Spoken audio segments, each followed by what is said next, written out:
President Krause, members of the board, faculty, staff, students, and family, it's an honor to be here today. I'm glad to see you here. Thank you. Congratulations to you, the 2024 graduates, the ones who have worked so very hard to get to this day. You did this important thing. And you did it with the help of your family and friends and co-workers and the Eden community.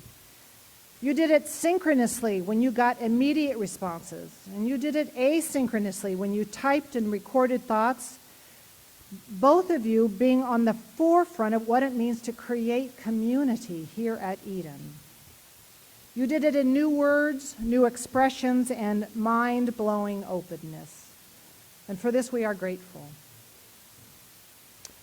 And congratulations and thanks to the parents and children and friends and partners and co-laborers and co-dreamers of the graduates of 2024. Your willingness to support and proofread and dog walk and food prep and change your schedules again and again so that your family member's student could work and get to this day.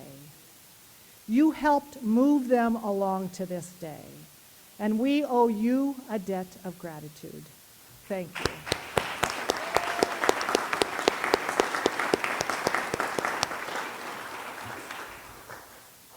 So every fall semester, for the past 13 years, I've taught pastoral theology and care at Eden Seminary. For some of you, this was one of your first classes at Eden. And on the first day of that class, I read to you from Exodus 3. It's the story of Moses' call. It's the pericope in which an angel of God appears to Moses in a bush that's burning, and it's no regular bush because the bush is burning, but it is not burning up. It keeps shooting out flames. This catches Moses' attention, which was God's purpose.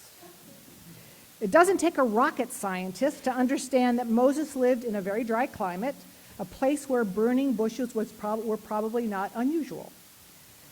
So this bush, however, was different, and Moses noticed that. I got to stop doing what I'm doing and take a closer look why this bush is doing this weird thing. God's plan worked in that Moses pulled his thoughts away from the details of his day and shifted his focus. When God saw that Moses was paying attention, God called Moses by his name. Moses, Moses, and Moses said, "Here I am. Come no closer. Remove the sandals from your feet, for the place on which you are standing is holy ground." It's holy ground. That is, God got there first. On that first day of the semester, when I read that passage to you, I started with the pericope for two reasons. One, in pastoral care, God is in the lives of those for whom we offer care. In our pastoral work, we represent the community of God, and we are called to care for folks as God cares for us. Our task is not to be God. God got there first. We are called to partner with God and recognize that we are following God's lead. God always gets there first. 2 weeks ago, in a senior testimonial delivered to the community, Beverly, one of our graduates, reminded us of Barbara Brown Taylor's reflection on this passage. Brown Taylor says, "Take off your shoes and feel the earth under your feet, as if the ground on which you're standing really is holy ground. Let it please you. Let it hurt you a little. Feel how the world really feels when you do not strap little tanks on your feet to shield you from the way things really are." Barbara Brown Taylor reminds us that it's a call to engage the world as it really is, both the holiness of it and the brokenness of it, just as God is doing. Take off your shoes, you're standing on holy ground. So the second reason that I always start that class with this passage is that as you started your time at Eden, some of you well into your ministries, and some just beginning, I knew that you would be facing some big and hard questions. Through it all, I wanted to remind you that none of what you were going to face would undo God, surprise God, puzzle God. God got there first. God always does.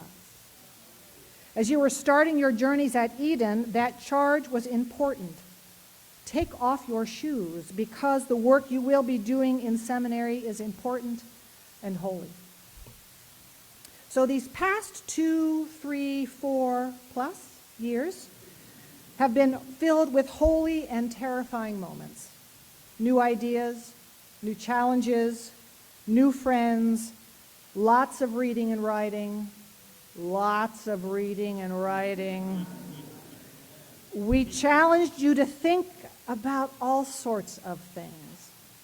Embedded theology, constructive theology, ethical deliberations, deconstruction of what you had been taught was true and God-given. Taking off your shoes meant daring to challenge foundational beliefs that at times rocked your worlds.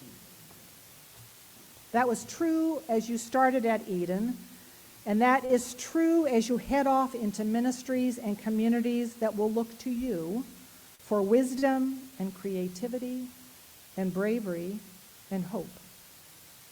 It's important to remember that God always gets there first, because there are so many things in this world that can feel absolutely overwhelming. And there are times when we believe that it is all on us. Over these past several years, you have equipped yourself to engage hard issues and to offer words and actions of hope. The questions that we are called to face are too big to go it alone. Take off your shoes and notice that others are doing the same as you engage the world by partnering with God and each other. So you and your cohort started your seminary careers as the COVID pandemic had settled in. Some might even call you COVIDarians. I've heard more than one of you say that COVID gave you the space, the time, the reason to answer your call. You came or returned to seminary for a variety of reasons. It was a long-held dream, or because you could hear God's voice more clearly, or because so many things were no longer making sense. And so, it was time to listen to God's call and take off your shoes. The pandemic taught us so many things. It taught us that pivoting was necessary, as so many things changed and then changed again. I admit I grew to dislike the word pivot, particularly when I had to give up traditions and ways of operating that were familiar and proven and comfortable. As your time here ends, we have learned a thing or two about embracing the pivot. Some we appreciate, some we still resist. In 2021, the Hartford Institute for Religion Research started a longitudinal study with a purpose for better understanding the experiences of religious professionals during the post-pandemic context. Their research affirms that faith leaders have been in the midst of a challenging time. We didn't need research to say that. Their research found that society has suffered considerably over the past few years with the collective traumas of dueling pandemics of COVID and racism, nationalism and white nationalism, the deaths in the Ukraine, the Israel-Hamas war and its ongoing fallout, climate change, and other stressful and unsettling dynamics that directly impact communal life. These lingering influences continue to generate adverse repercussions on our society, our social institutions, our organizational life, and our individual relationships.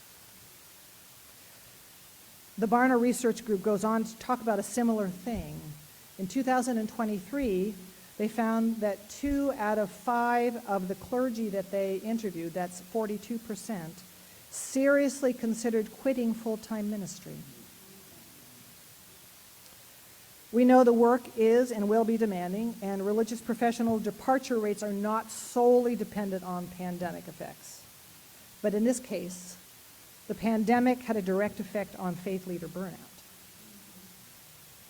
The need to pivot left religious leaders with a weighty dizziness.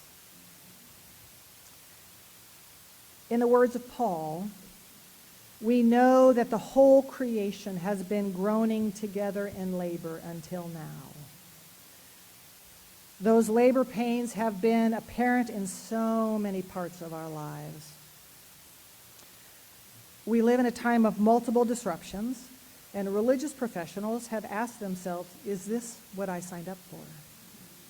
Social media magnifying glass effect, pandemic disruption, political divisiveness, which we all know is just ramping up now. Our hyper-digital context where tele-chaplaincy has become a present thing. The ongoing decline of church attendance, multiple challenges related to online worship, and the ongoing effects of white Christian nationalism and racism seen in things like book bannings, gun violence, and legislation that dehumanizes those who are the most vulnerable. One of the hard things about the COVID moment was that it attacked us at a very vulnerable place, that is, gathering for community. It's in community that we find solace and liberation, resilience, creativity, humor, accountability, and hope. And it is in community that we find God. The pandemic drove us away from social gatherings, community events, and places in which we engaged rituals that helped us define what it meant to be faithful and engaged. You remember the Facebook posts and the news stories about family members in hospitals who were quarantined and not allowed to be with their families. Some of you in this room experienced the torturous experience of not being able to accompany a dying family member.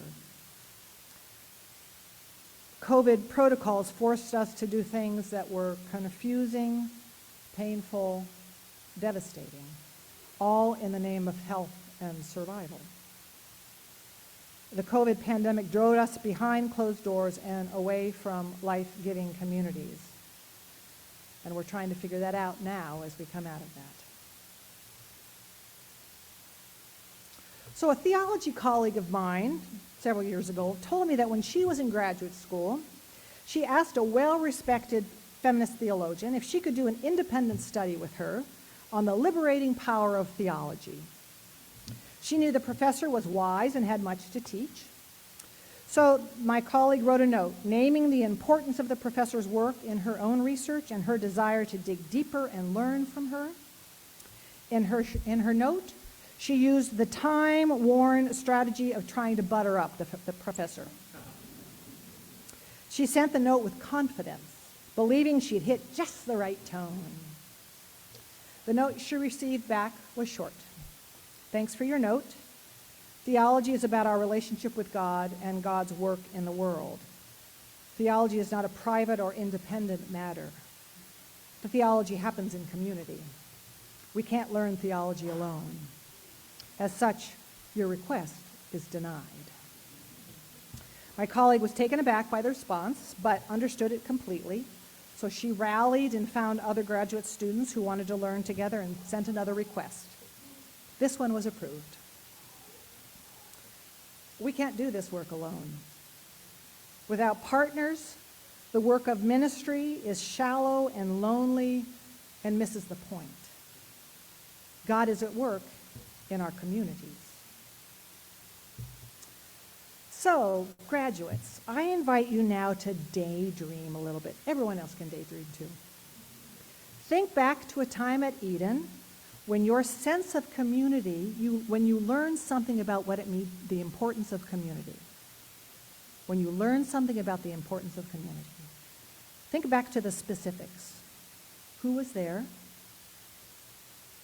What were the images? What are the images that come to mind? What made the moment memorable? I'm going to give you a moment.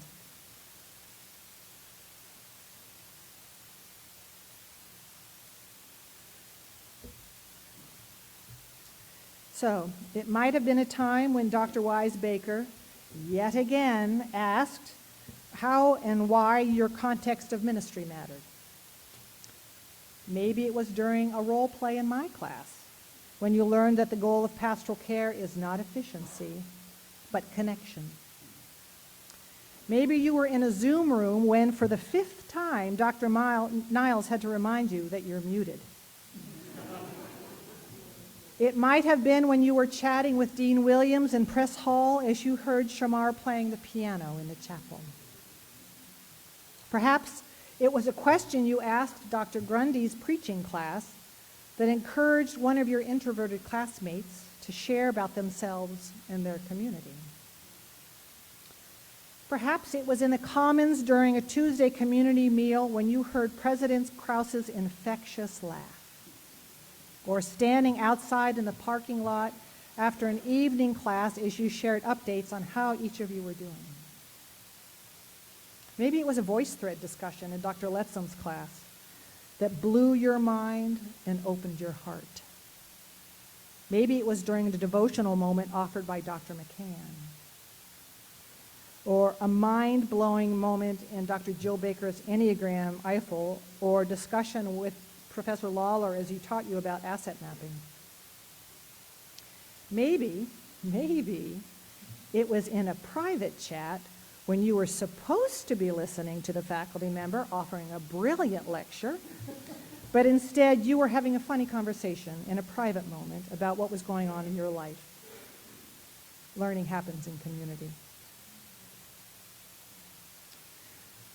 While you've been taking classes, reading stacks of books and articles, writing exegesis papers and prepping sermons, the world has continued in all its wonderful glory an unjust mess. In October, Hamas attacked Israel, and shortly after, Israel responded in ways that continue to devastate Palestinians. People are dying and starving in the name of revenge. The global climate crisis continues to give us real reasons for fear and anxiety, as climate researchers can show us that in the year 2023, it's recorded the warmest global temperatures in 2,000 years. Jesus was alive then. Christian nationalism is taking on new shapes in the halls of justice. Public libraries are facing book bannings while they fight to stay open and serve the needs of the entire community, including trans kids. And racist systems continue to find both radical and mundane ways to dehumanize and kill. It's easy to get overwhelmed with these realities. I want to suggest, however, that these very challenges are the reasons why all of God's creation need you for such a time as this. In the words of feminist theologian Letty Russell, we are called to partner in the mending of creation. Paul's words give us hope. I consider that the sufferings of this present time are not worthy compared with the glory about to be revealed to us. We know that the whole creation has been groaning together in labor until now. Paul draws on a convention in the Hebrew Bible, using the embodied experience of birthing pains to serve as a metaphor for the period of hard work and pain that ushers in a new age in Christ. Labor pains and hope for a new creation happens when communities work together. Our labor pains reflect the hard work of dismantling systems that miseducate us into thinking that competition is better than partnership, that conformity is better than questioning, and that shutting down access to resources in the name of defending truth is better than creating relationships that thrive with honest conversations. The whole creation is groaning together. In the words of Dr. King, we are tied together in the single garment of destiny, caught in an inescapable network of mutuality. And whatever affects one directly affects all indirectly. For some strange reason, I can never be what I ought to be until you are what you ought to be. This is the way God's universe is made. This is the way it's structured. It's Ubuntu, the South African concept for community. I am because we are. It's Tikkun Olam, the Jewish call to repair the world together. God is active in the world, and as creation groans, there is a role for us to play as partners in the mending of creation. So, I don't have all the answers. And shoot, after all these many years, I still don't know all the questions. But you and others have taught me some things about how to partner in the mending of creation. As I close, I invite you to join me in this litany. When I signal to you, I invite you to respond, partner in the mending of creation. Let's try that. Partner in the mending of creation. Thank you. It's not about you, and it's not about me alone. It's about community, partnerships, and teams. Partner in the mending of creation. Find people who are interested in questions and struggles, both those who have been doing the work for a long time and those who are just coming to the table. Find partners who know more than you and learn, and listen to the questions as much as you look for the answers. Partner in the mending of creation. Find those who are not at the table and invite them, particularly the ones regularly overlooked and excluded. In the words of womanist ethicist Tracy West, situate them at the moral center of your deliberations. Partner in the mending of creations. Care for yourself, laugh at yourself, and find communities that welcome that. Partner in the mending of creation.